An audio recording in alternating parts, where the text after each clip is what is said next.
Saya Rosa Dianita, alhamdulillahirabbil alamin, sahabat podcast yang berbahagia. Insya Allah dalam 15 menit ke depan ini kami akan membersamai kalian pagi ini untuk mendengarkan sebuah podcast yang insya Allah maknanya dapat kalian ambil. Ya, alhamdulillah banget.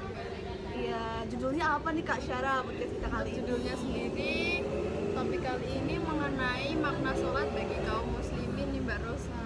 Iya, wah kebetulan banget ya, sangat dekat dengan kehidupan sehari-hari Dan kewajibannya seorang muslimin juga ya Kak. Kewajiban bagi seorang kaum muslimin sholat. Nah, Kak Syara sendiri ini gimana nih kabarnya? Alhamdulillah baik. Kak Rosa sendiri gimana? Ya, alhamdulillah baik banget. Kesibukannya sekarang apa nih Kak Rosa? Kesibukannya sekarang ini Kak, kan sekarang udah mendekati UTS Emalan. Sekarang minggu ini sebenarnya udah jadwal UTS, tapi alhamdulillah banget Kak, jadwal kita itu ini UTS-nya bukan paper gitu ya teman-teman, jadi kayak penugasan. Jadi Santai kayak ya? iya, insya Allah masih agak santai walaupun agak terbantai ya Kak. Ya Kak Syara gimana nih kalau Kak Syara? Alhamdulillah sama sih kesibukannya, baru UTS juga. Oh, baru UTS juga. Sekarang Kak Syara ini nih apa menempuh pendidikan di kampus mana nih Kak? Saya sendiri sekarang ada di Universitas Islam Negeri Selatan juga. Oh, masya Allah, Sosiologi. sosiologi. Wah, cocok banget ya seorang sosiolog. Ini kita podcast membicarakan tentang ini ya, makna sholat bagi kaum muslimin, sangat-sangat dekat dengan kehidupan sehari-hari. Oke. Ini nih kita mulai pembahasan kita kali ini mengenai sholat. Jadi menurut Kak Syara nih, sholat itu apa sih?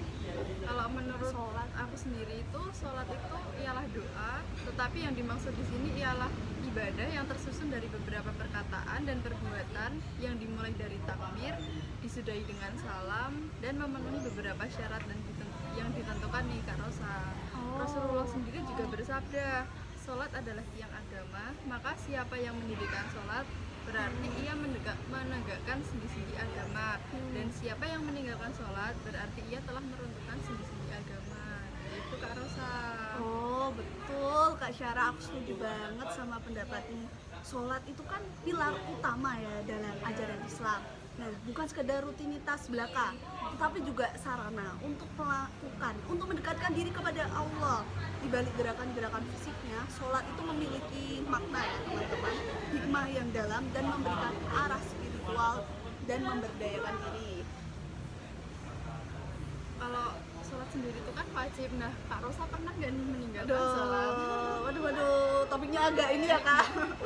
Ya, tentunya sebagai kaum muslimin yang punya khilaf ya Kak, tentunya pernah ya. Entah kita kesibukan apa masing-masing, duniawi itu jadi akhiratnya lupa. Iya. Nah, ya benar banget kan ya, sekarang kita kembali nih ke pembahasan utama kita, yaitu mengenai makna sholat bagi kaum muslimin. Nah, menurut Kak Syara sendiri nih, apa tuh makna sholat bagi kaum muslimin? Menurutku tuh yang pertama ada sebagai ketaatan dan kesadaran kepada Allah. Jadi ibadah sholat itu merupakan ekspresi tertinggi dari ketaatan dan kesadaran kepada Allah. Nah, melalui sholat itu seorang muslim tidak hanya melaksanakan kewajiban ibadah saja, tetapi juga menunjukkan penghormatan dan ketundukannya kepada Allah. Nah, di setiap gerakan seperti gerakan sholat, terus sujud, doa, itu tuh sebagai bentuk ketaatan yang mencerminkan rasa takzim dan kepatuhan kepada Allah. Sholat juga adalah waktu untuk merenungkan keagungan Allah dan mengakui kebesaran Allah dan menyadari bahwa segala sesuatu itu berasal dari Allah. Jadi semua ini tuh punya Allah, bukan milik kita. Allah, ya kita kayak hidup di dunia ini cuma numpang. Ya pada akhirnya nanti di akhirat itu yang abadi gitu kan. Jadi semata-mata kita tidak boleh sombong. Iya, merendah. Sombong. Yang kedua itu ada untuk pembersihan spiritualitas dan fisik. Jadi sholat itu tidak hanya sebagai sebatas ritual fisik aja, tetapi juga melibatkan pembersihan spiritual dan fisik. Seperti proses wudhu itu. Nah, itu kan kita membersihkan diri dari kotoran ya Kak Rosa. Ya, dari hadas kecil, hadas Iya. besar. Terus saat kita berdiri kepada Allah itu kan kita harus suci. Nah, kita harus membawa hati yang suci, tulus, dan siap untuk menyampaikan penghormatan dan sepenuhnya kepada Allah. Jadi kita nggak boleh, kalau sholat itu nggak boleh tergesa-gesa ya, walaupun pada Iya, tergesa-gesa. apalagi kalau bareng sholat sama temennya gitu ya, Iya, tiba-tiba nanti baru Ketawa. takbiratul ihram ketawa, lihat temennya dikit lihat temennya apa ketawa. ketawa, nanti malah ngingetin temennya, nggak boleh berisik, batal sama aja. Iya ya. Imannya masih rendah. Iya, itu masih kurang kayak gitu. Biasalah anak zaman sekarang ya kebanyakan Iya. kayak gitu. Tapi insya Allah kita enggak ya kak ya. Itu masuk sampai yang ketiga ini untuk meraih kehusyuan dan ketenangan Oh, batin. masuk. Jadi sholat itu memberikan kesempatan untuk meraih kehusyukan dan ketenangan hati. Jadi kalau ada rasanya gelisah itu lebih baik kita sholat dulu. Oh, Kalau nggak sholat, karo saya sendiri gelisah nggak hatinya? gelisah kak. Tentu apa ya, kalau belum lupa kadang oh ya ini udah sholat apa belum ya, mau tidur gitu kan kak. Tapi kayak Alarm peringatan. iya, alarm Nggak peringatan jadi dari tidur. Allah gitu tiba-tiba jangan tidur, jangan tidur. Kenapa? Ternyata apa? Belum Belum sholat. Nah, benar banget. Jadi kayak aduh, hatinya nggak tenang gitu kak. Jadi kalau mau hatinya tenang itu kita harus Sholat, sholat. ya, ibadah utama. Ya. Oh. Dan yang keempat itu menurut aku ada membangun disiplin dan rutinitas. Jadi sholat itu membimbing umat Islam untuk membangun disiplin dan rutinitas harian. Nah, dengan melaksanakan sholat 5 kali sehari nih, jadi seorang muslim itu terbiasa dengan gimana ya, pola hidup yang terorganisasi dan terstruktur. Jadi enggak ya, jadi kita tuh hidupnya udah teratur gitu loh kak.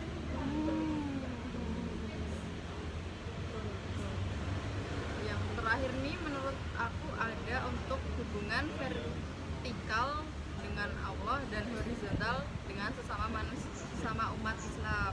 Jadi sholat itu tidak hanya tentang hubungan vertikal kepada Allah, tetapi juga menciptakan hubungan horizontal dengan sesama manusia. Nah, saat seorang muslim berdiri bersama sholat berjamaah itu akan tercipta rasa persaudaraan dan kebersamaan. Nah, sholat juga mengajarkan nilai-nilai kebersamaan, saling menghormati, menguatkan ikatan antar umat Islam. Gitu sih, Kak.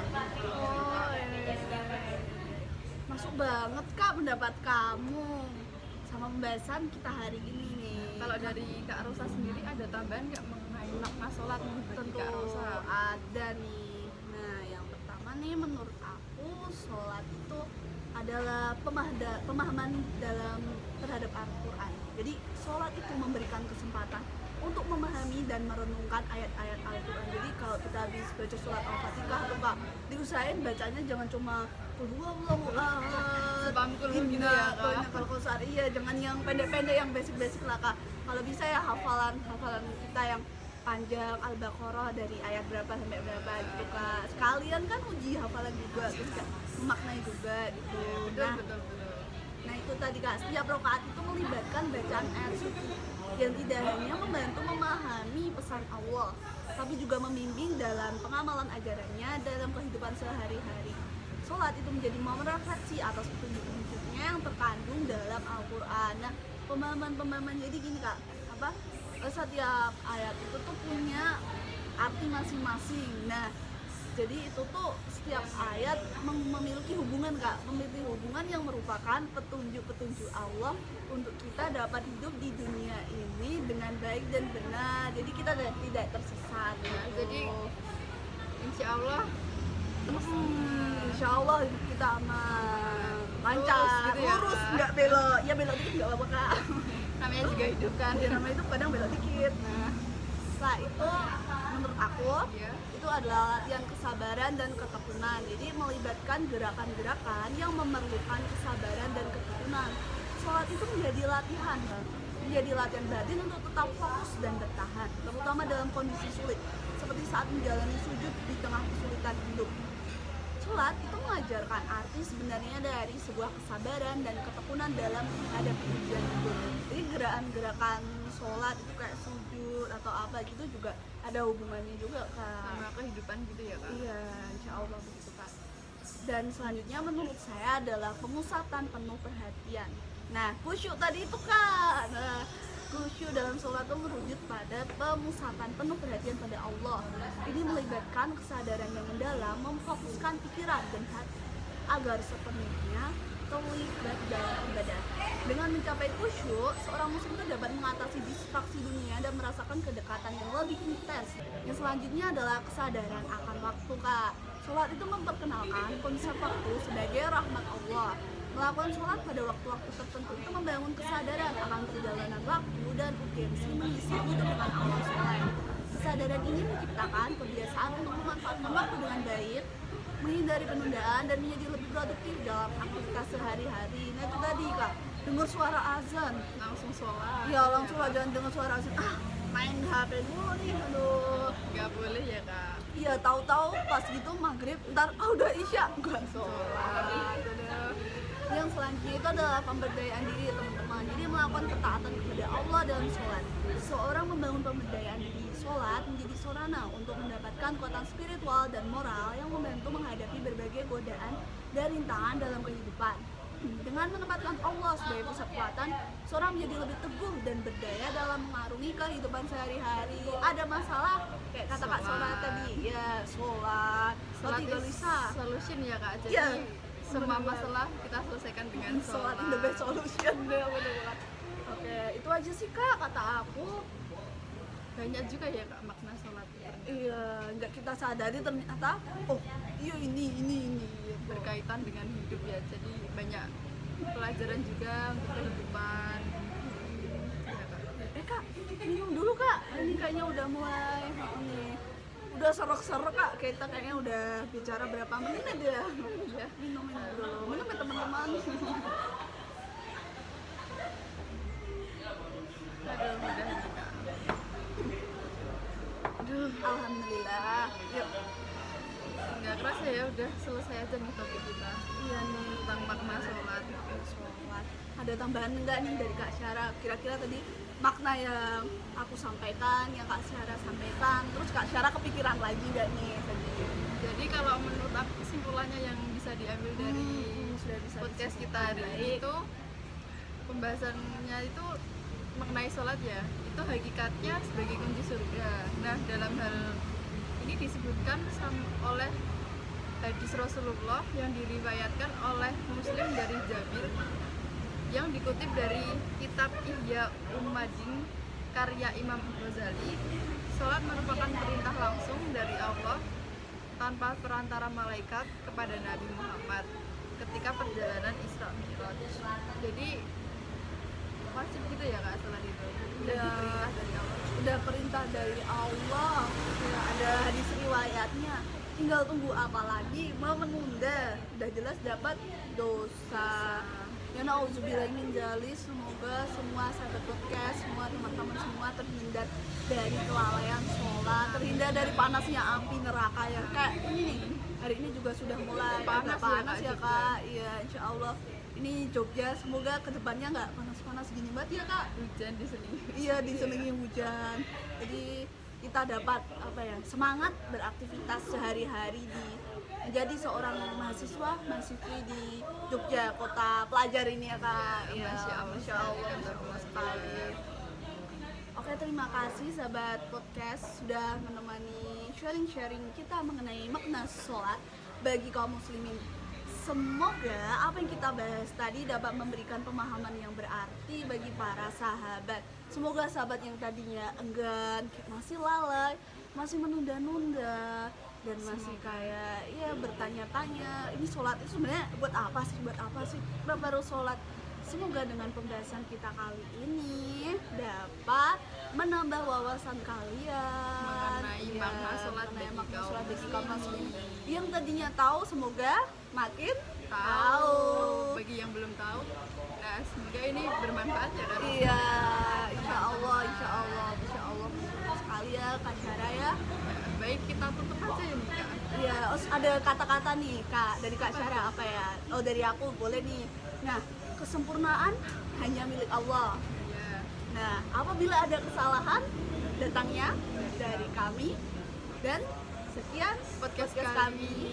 Wassalamualaikum Wassalamualaikum warahmatullahi wabarakatuh.